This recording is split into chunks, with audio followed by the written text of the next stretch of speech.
DMK is making sense here? I completely disagree with the spokesperson. Rahul, there are 3 points here, and please, if I can have a couple of minutes, they're very important. Number one, I think it is ironical and really sad that this victory of Hindus is based upon the fact that the Hindus have had to declare, even though there is a deity and an idol, a god in that mandapam, to declare that this is a registered society and doesn't belong to temple. I mean, it's really sad what Hindus have had to do in order to win a case out here. And it is the same Tamil Nadu government that told 2 years ago to the same High Court that it doesn't have enough money to pay to 12,000 temples to conduct even a single puja in a day. State control of Hindu temples and their property, Rahul, is by far the largest, financially most damaging scam of independent India. That it not only continues but flourishes under the BJP is a sad reflection of how the elected in our country treat our electorate. Even using the petroleum sector as a cash cow pales in comparison to the loot and pillaging happening of Hindu temples in the name of secularism. I ask you, if the Congress can bring in a legislation to control Hindu temples in 1959, one that still stands, why can't the BJP bring in a legislation to override it? Rahul, if you truly believe that religion should keep out of state, the corollary is equally applicable, that the state should keep out of religion, but does it? Secularism is total separation of religion and state. Total. Our state declares itself to be secular, but is shamelessly not so, controlling as it does only Hindu places of worship. A petition to free Hindu temples is pending in the Supreme Court since 2012. They can allow midnight hearings of terror accused, but not here. Government of just 10 states control more than 95,000 temples. Tamil Nadu Temple Trust own 478,000 acres of land. Tamil Nadu government alone controls 36,425 temples and 56 mutts. Billions in revenue. Ye secularism hai. A Hindu temple, its income, its educational institutions are controlled by and interfered by the government. But those of the mosque, a church or a gurdwara are not. Why? Only in India can you step aside and watch as the state appoints non-Hindus on boards that control Hindu temples. Only here will we remain silent as temple idols are stolen, temple property auctioned, a whole temple-driven ecosystem and way of life dismantled. Assault on temples has turned into an assault on Hinduism itself. Imagine a Hindu priest, Rahul, or a politician controlling and dictating how St. Francis Church or the Jama Masjid should be run. If that happens, perhaps our judiciary would indeed conduct a midnight hearing, crying death of secularism. Well, let me tell you. The time has come for a radical solution to the problem. Here it is, Rahul. If I can get 30 seconds, I want a solution to this. I want to explain it to you. Can I have 30 seconds, please? Of course. I know we are pressed for time. Go ahead. Thank you. I believe that a Hindu temple should be publicly listed as a company. After all, it supplies a product that people buy. Peace of mind and reassurance. And unlike other companies that need to constantly refine or come up with better products, a temple's product hasn't changed in a millennia and never will. Indians should be able to buy stake in it and make the temple richer. The richer it becomes through public trading, the more it will do for society. Schools, hospitals, roads, housing, and the more it does for the society, the more it will garner donation. Rahul, just 10 seconds. With the temple being publicly listed, the ready excuse of the government that who will control the temple after we becomes untenable. Let the government tax the temple's wealth, no issues. But at least the wealth generated by the temples will be the temples alone to spend. Is amicable in Uttar Pradesh. Yogi Adityanath has not had any problems. Dr. Anand Ranganathan, have there been any problems in Uttar Pradesh in the removal of loudspeakers? Why is Mr. Kamruzaman Chaudhary or why is the Shiv Sena so worried that it will not be amicable in Maharashtra? Good evening, Navika, and good evening to all my fellow panelists. Navika, I have said this before, and looking at what my good friend Mr. Chaudhary said just a few seconds ago, it is very clear that, Navika, I have a debit card, you have a credit card, and Mr. Chaudhary has a victim card. जैसे ही कुछ problem होती है, victim card बाहर आ जाता है. ये जैसे कह रहे हैं कि हमारी ड्रेस पे, आप दाढ़ी पे प्रॉब्लम है, हिजाब पे प्रॉब्लम है, लाउड स्पीकर पे प्रॉब्लम. अरे भाई, कोर्ट का वर्डिक्ट है ये. मुझे तो ये डर लगता है कि जब मिस्टर चौधरी पेट्रोल स्टेशन पे जाते हैं पेट्रोल भराने के लिए, वहां पे भी विक्टिम कार्ड से पे करते होंगे. क्या रे भाई, मुस्लिम कंट्री से पेट्रोल आता है और ये हिंदुत्व गवर्नमेंट मोदी ने इतना टैक्स लगाया हुआ है, हमें फ्री में दो, ये लो विक्टिम कार्ड। क्या चल रहा है यहाँ पे? But coming back to this topic, Navika, Yogi Adityanath is truly ushering in a silent revolution, pun not intended. And to paraphrase George Orwell, in a time of universal minority appeasement, following a court order becomes a revolutionary act. All Yogi is doing, there is praise being heaped upon him. I'm praising him, you are praising everyone. But the fact is, he's following a court order. अब इसमें दो problem है, और सुधांशु जी से भी मेरी complaint है।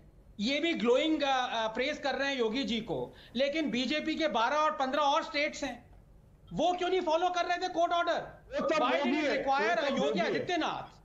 Why did it require a Yogi Adityanath to go and follow and dismantle 30,000 illegal speakers? Why are they there in Gujarat? Why are they there in Karnataka? Why is it that in Yogi Adityanath... Dr. Anand Ranganathan first. Yes, as I was saying before, I was rudely interrupted, as is the norm, unfortunately. But anyway, Shiv Sena government had an order, the CP of Nashik. Do you know what that order was? That Hanuman Chalisa cannot be chanted 15 minutes before or after Azan and within 100 meters of a mosque. Same is the order secularism of Yogi ji. Same is the order of Yogi ji. Navika, can you please... I'm lowering your fader, Kishore Tiwari ji. I'm lowering your fader. Dr. Anand Ranganathan, make your point and then I'll allow him to speak. Yes, and I want to make a point which was more substantive, which is that now Yogi Adityanath has climbed one rung of the ladder. The time has come for this country to accept the truth and keep on climbing. You may not find what I'm going to say right now politically correct, Navika, but so be it.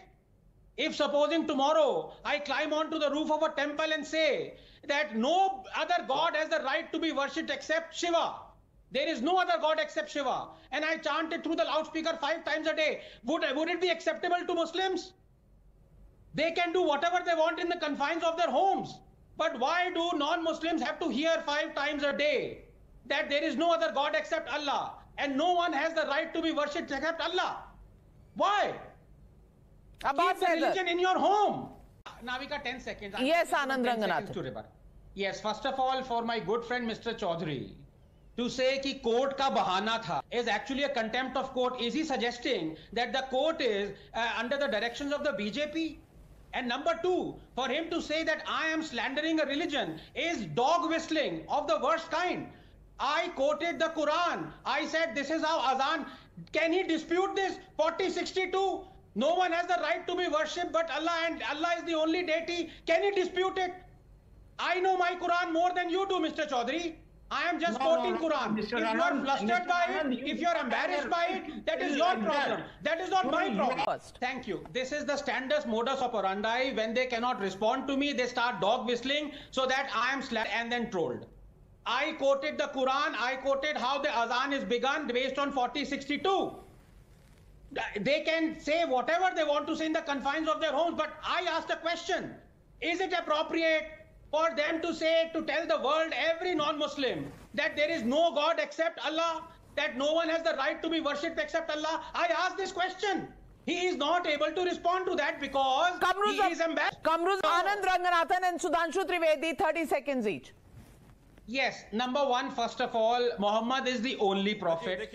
Because if it isn't true, then Ahmadiyyas should be also legitimately Muslims, but they have been ostracized because they don't believe that. So this gentleman is either Ahmadiyya or he doesn't know his Quran. Number two, I challenge Mr. Chaudhary and the other gentlemen to quote 4062. Because if I quote 4062, they will say 4 things. Number one, I am quoting out of context. Number two, I am a kafir, so I don't know the verses. Number three, they are applicable to only Muslims. Why don't you quote 4062? It is an open challenge to you. Clearly making a statement there. But viewers, fundamentally, what do we know? We know that an attempt to cover up, an attempt to deflect, and an attempt to deny, all exposed.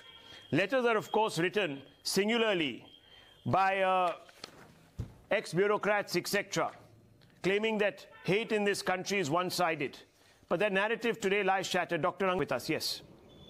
Yes, as I was saying, Rahul, I also condemn you for exposing this rampant, prevalent propaganda right now amongst many Indian journalists, as well as so-called human rights activists, as well as foreign publications, that there is a genocide happening against Muslims in India right now. यहाँ तो उल्टी गंगा बह रही है. मतलब, the kind of things you've exposed, it makes it amply clear that it is the other way around. But here, can I also make a couple of important points? Because, of course, not harping again, time and again on what I have been saying for a very long time concerning this particular religion, as well as, the way that we effortlessly step back from being critical. The fact of the matter is that there are two entities that believe in punishment for Gustakhi Rasool. Two entities. One is the Muslim Ummah, and the other is the government. Now, 1.8 billion Muslims are not answerable to me. They believe in what they believe. They have a right to do so.